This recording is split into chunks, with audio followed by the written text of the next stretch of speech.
Kehidupan lansia itu sunyi, sepi, tenang, hening.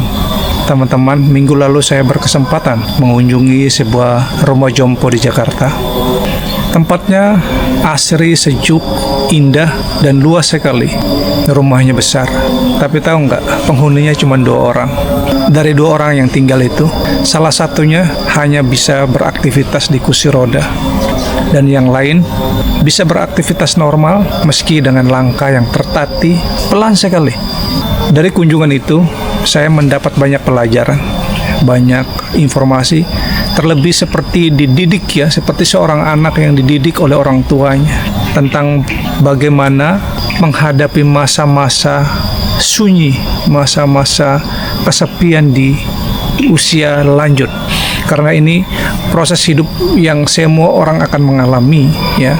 Saya dan Anda dan kalian semua pasti akan mengalami kalau kita diberi umur panjang. Pertanyaannya, sudah siapkah kita dengan kehidupan di hari tua? Siapa yang akan mengurus kita? Di mana tempat kita menghabiskan hari-hari tua kita? Hidup di kota besar seperti ini ya, atau daerah-daerah penyangga seperti Depok, Bogor, Bekasi, itu adalah daerah-daerah yang dimana kita semua melihat orang-orang hidup penuh dengan kebisingan. Seolah-olah ruang sunyi bagi diri seseorang itu tidak diberikan. Dan kalian tahu ketika saya mengunjungi panti itu, saya seolah-olah diajak masuk ke dalam lorong yang sangat sunyi. Lorong dalam tanda petik.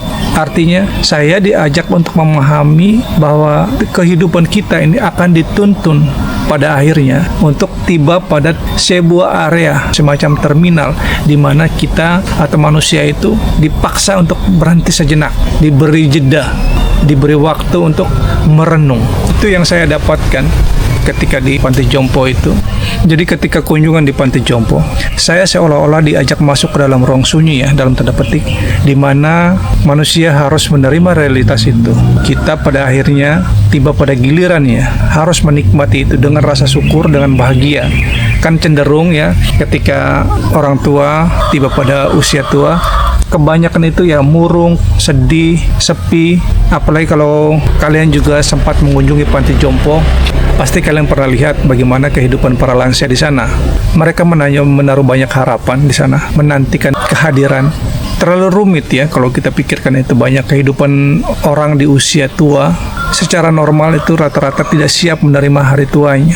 Manusia seolah-olah merasa dilupakan begitu saja, diabaikan seketika, tidak dianggap lagi sebagai pribadi yang hadir untuk disertakan dalam suatu kegiatan, suatu pertemuan, atau suatu aktivitas. Dan dalam kunjungan itu, saya seperti seorang anak kecil yang sedang belajar, melihat lansia menikmati masa tuanya yang hening dengan begitu bahagia, dengan senang-senang saja. Dan dari situ beliau memberikan input yang sangat berarti, syarat dengan makna, bahwa orang harus belajar melepaskan segala keterikatan, ya, kelekatan dalam dirinya.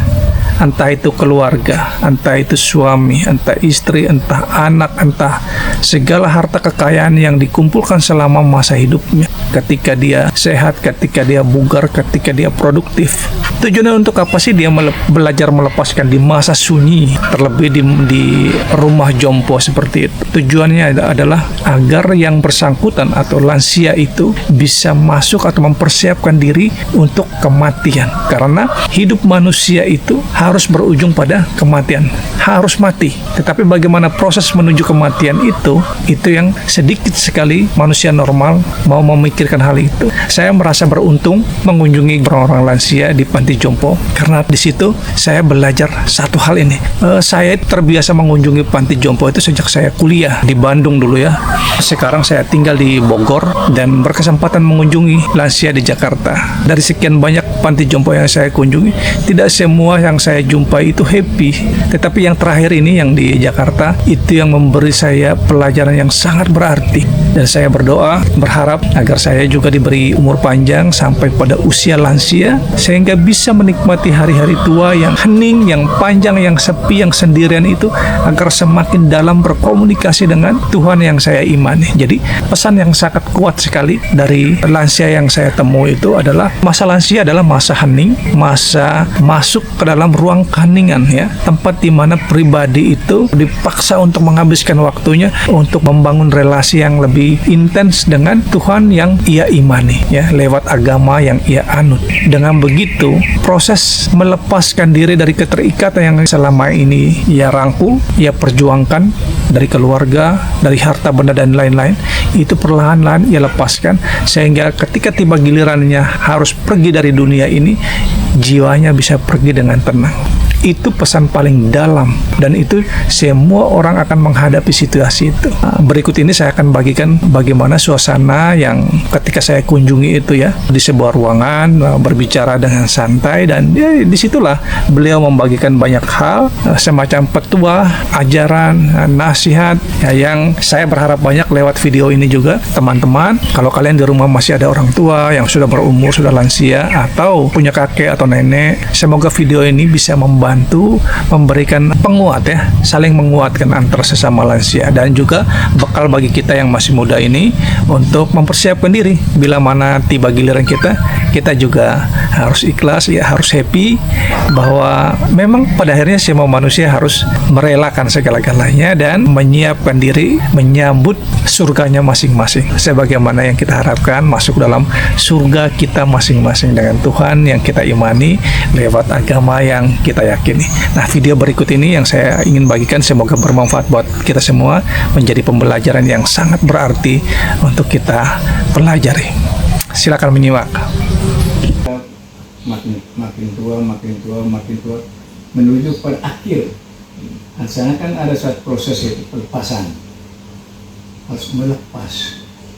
Dan kata lepas itu kuat sekali nanti kita dengar, atau kita sendiri biasa memberitahu, mengajak yang sakit itu, yang sudah dalam posisi kondisi sudah berkata, mau tidak mau ya sudah terima, jadi lepaskan semua pikiran, perasaan, beban-beban itu melepas ngepong, yaitu bisa pergi dengan aman, melatih dalam bermeditasi, hening, tenang, lalu sudah lemas aktif, sangat dibantu dengan itu. Di situ kita habis komuni, kita hening, sangat membantu kita untuk relasi pribadi.